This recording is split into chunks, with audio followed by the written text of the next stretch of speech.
Good morning, friends. Welcome to Living Outside the Box, a podcast associated with Outside the Box Consulting. My name is Dr. Benjamin Bowman, and I am so excited to have you continuing on this journey with me about how we might learn to be leaders who lead and live outside the box. There are a couple of things that I'd like to talk with you about today. They kind of converge.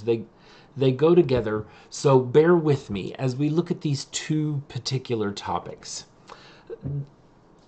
Recently, the denomination that I've gone through, or the denomination I belong to, I should say, has gone through a bit of a turmoil in their makeup.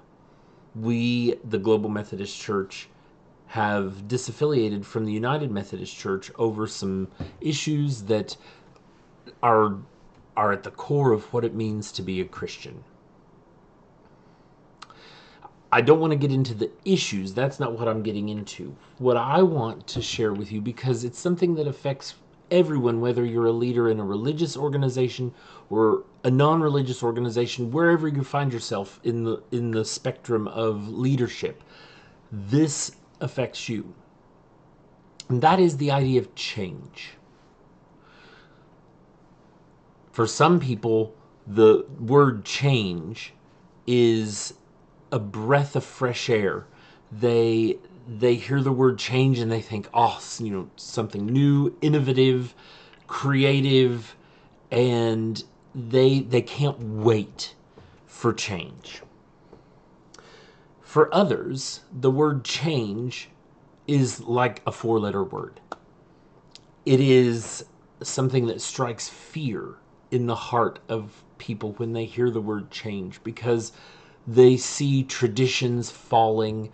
They see perhaps people that they have grown up with or grown together with disappearing. They see the safety that they might have in systems and in processes going away, and everything feels like it's in upheaval. So change evokes very different reactions in people. In history, we've seen this, just a couple of examples.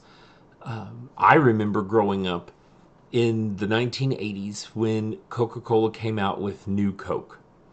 New Coke was a concept that the Coca-Cola company came up with in order to combat this emerging trend that people preferred Pepsi over Coke in blind taste tests.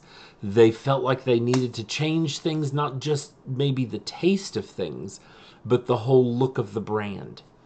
And they didn't take into consideration the fact that people associate the brand logos and the colors and the styles of the brand with the product itself.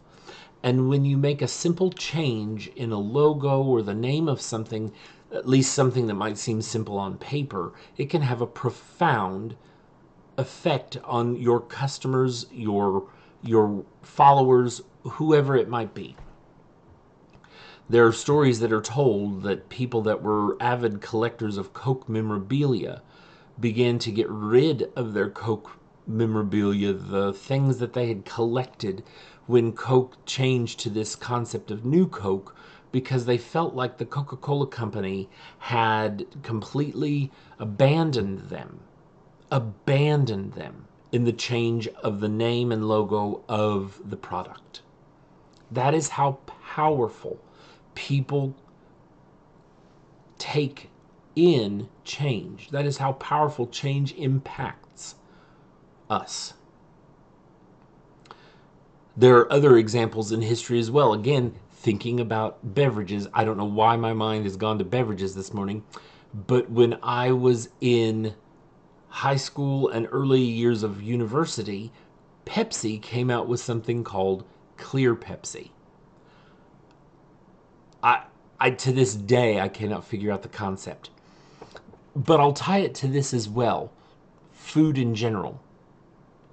There were times in college when we would have weird food nights in the cafeteria, and they would make like purple mashed potatoes, or they would make the gravy for the mashed potatoes look green instead of brown, or they would make, you know, the bread rolls for whatever look bright yellow instead of, you know, a nice golden brown. Like they would just change the color of the food using food dyes and things like that. Nothing awkward, nothing disgusting. Just they would change the color with food dye. But what would happen was I would always end up having to go to the local restaurant, Subway, wherever, to get food that night because I could not bring myself to eat purple mashed potatoes, green gravy, whatever it was, because my eye saw purple mashed potatoes and told my brain there's something wrong with that. Even though they tasted the same, the purple dye didn't add any flavor. It just changed the color of it. There was something about that change that I could not handle. Clear Pepsi is the same thing. You pour a glass of ice cold Pepsi, and I'm not being endorsed by them. I am not endorsing them. I'm just stating a fact. You pour a glass of cold Pepsi in the summer, and you expect that deep, rich brown color where you might see the, you know, the occasional ice cube pop through against the corner of the glass or the side of the glass. You might, you know, see the color change as the ice is more at the top to that like caramel color. You expect that like tan foam at the top, the fizz from the Pepsi. You can see it in your mind's eye as I describe it. Now, you go and open a clear Pepsi and you pour a nice cold clear Pepsi in your glass and it's clear as water. But it comes out looking like a 7-Up or a Sprite. It's clear, it's bubbly, it's carbonated. You can see it's got that white foam at the top like a Sprite or a 7-Up would have. And you're looking at the can going, but the symbol says Pepsi, but the contents look like 7-Up.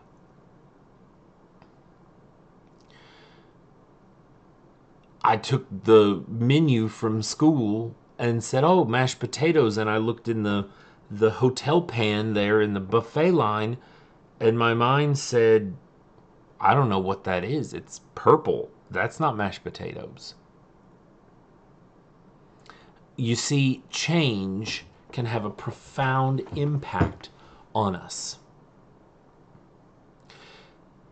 Like I said earlier, my denomination, the Global Methodist Church, has gone through significant change in the last 3 years. From its inception in 2022 to the beginnings of forming the denomination. And some of that change has been traumatic. I'm just going to be honest. It's been traumatic. Because some of our leaders have led from the side of change is great. Look, let's run headlong into this and create something that is structured in a way that we want it. And some of our leaders have led from this doesn't look like what I'm going to go back to the way things used to be because that's what I know and am comfortable with.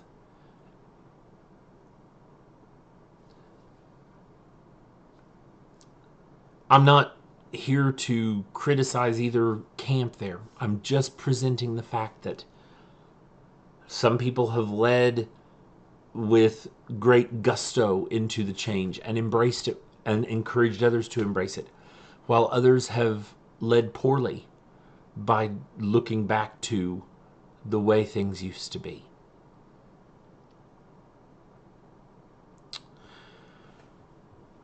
The heart of a leader is something that's important. Now, I'm not talking about your physical heart. Yes, we want your heart beating and we want you alive. But how you see other people, how you understand other people, how you interact with other people will generate growth, or it will diminish the organization. Let's think back to that clear Pepsi. On the can, if you look up a can of clear Pepsi, I mean, you can tell on the wording that it clearly says, no pun intended, clear Pepsi. But the logo, that iconic orb with the red and the white wave in the middle and the blue was there, and it still had the letters PEPSI. Your brain sees that orb and the letters PEPSI, and you think, oh yes, ice cold Pepsi. There's nothing like an ice cold Pepsi if you're a Pepsi person. And then you crack open that can and you pour it into your glass, and you feel a bit disappointed, discouraged even, because what your mind thought you were getting is not what you're seeing. How does that relate to the heart of a leader? Well, let me explain.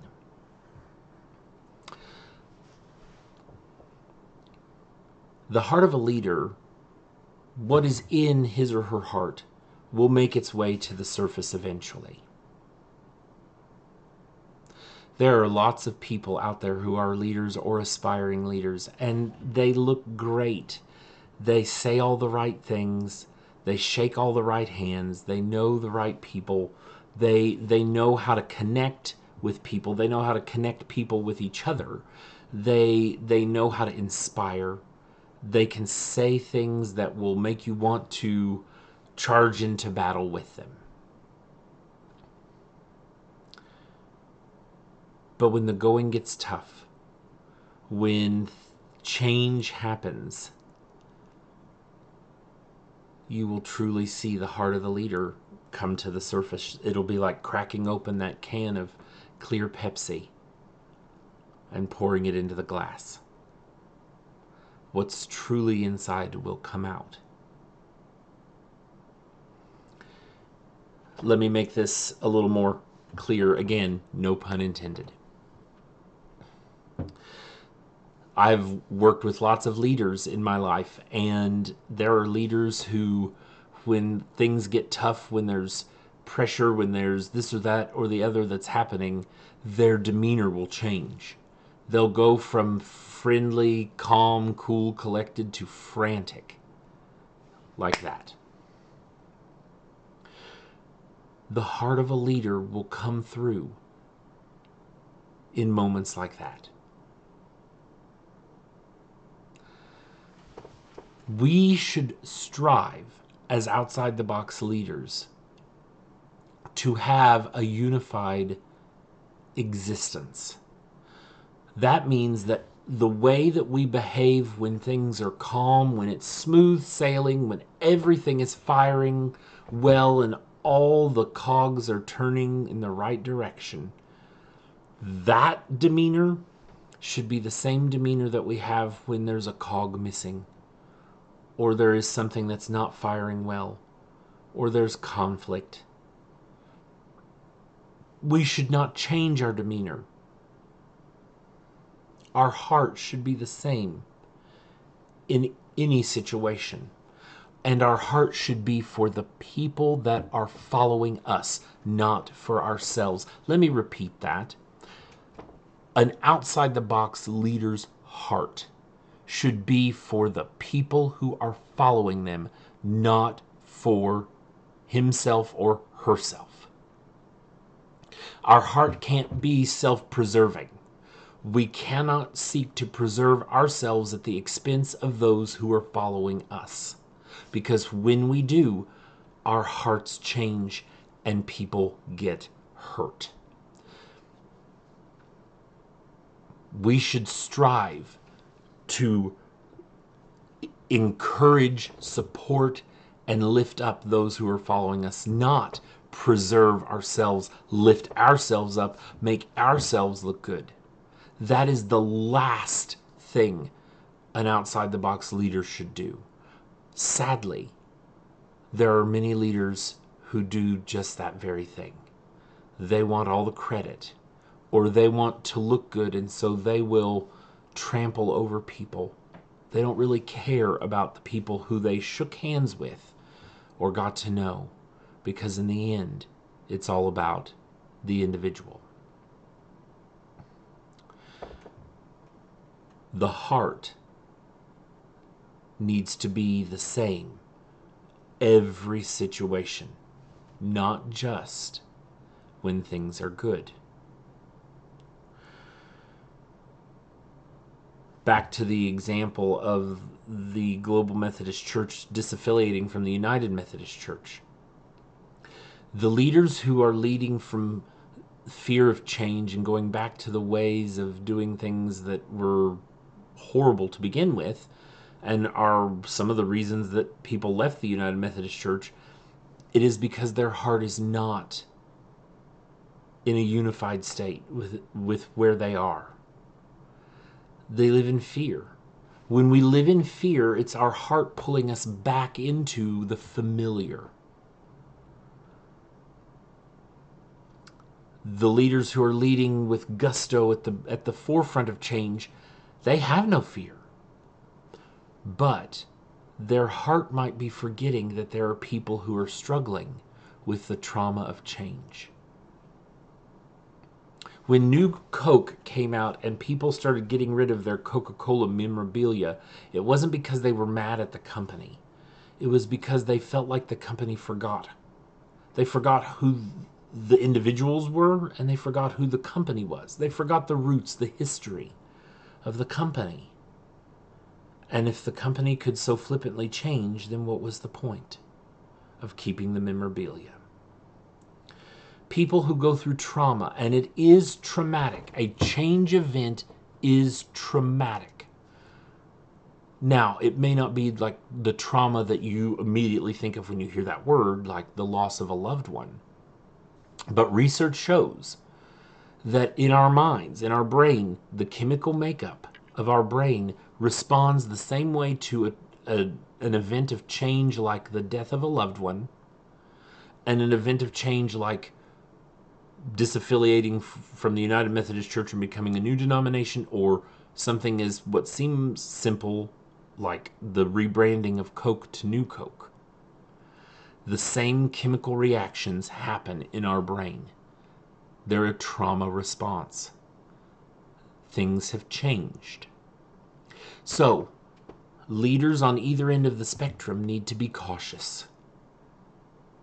Those on the end of the spectrum that are at the forefront of change, bravo. I am one of those types of leaders. I love stepping into new things. I love the opportunity that new things can bring for so many people. But you have to be cautious, because the people you're leading may not be at that point in their life, in their thinking. And so you have to lead from a position of understanding the trauma that people have gone through. And you have to be willing to help them overcome that trauma by implementing incremental change. Not running headlong into the change, but small steps toward the big change event. Those leading at the other end of the spectrum, where fear has gripped their hearts and they're being pulled back into the familiar, they must be even more cautious, more so than those leading at the front of the change.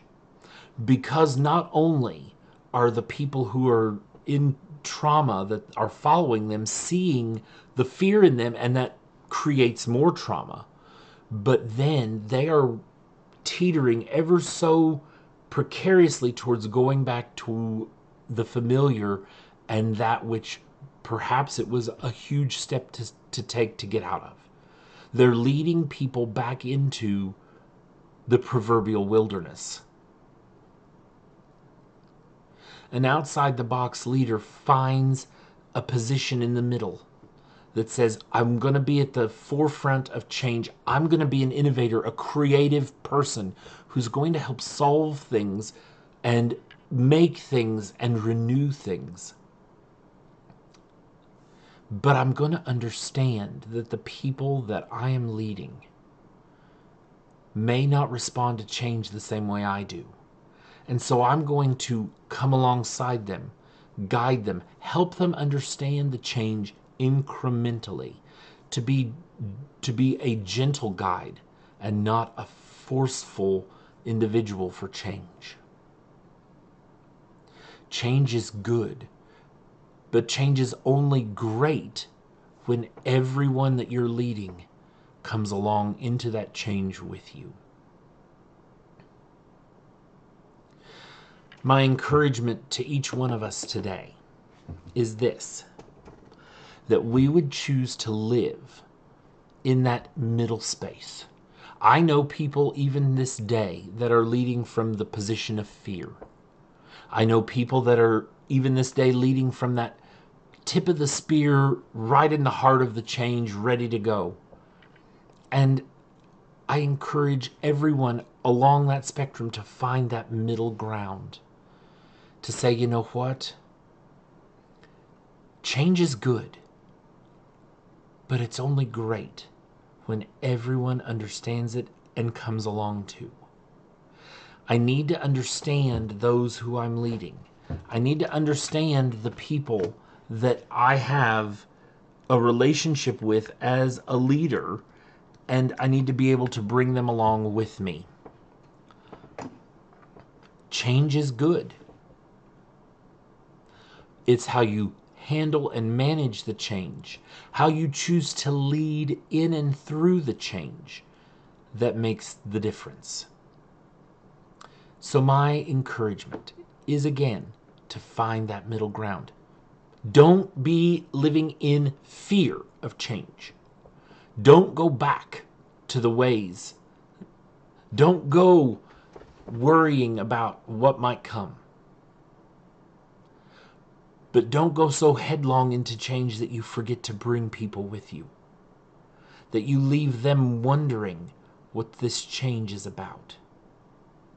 Don't create the clear Pepsis or the new Cokes or the purple mashed potatoes until you explain to people what it really is. Until people understand, we're innovating because we want this result. We're changing because we need to step into this reality. And to those leaders who are in that fearful state, let me say this extra challenge to you. Examine your heart. Why are you afraid? Because let me tell you, what's in your heart will come to the surface, and I've seen that happen so many times with so many different leaders. And when you see someone's true colors, when you see their heart come through, and that happens often, trust is broken and cannot be repaired. Cannot be repaired. I will say it again, cannot be repaired to the point that it was. There may be minimal trust, but your relationship with your followers will never be the same, because you're not living a unified life. Your heart isn't the same in the good times and in the times that are challenges or filled with challenges. Examine your heart.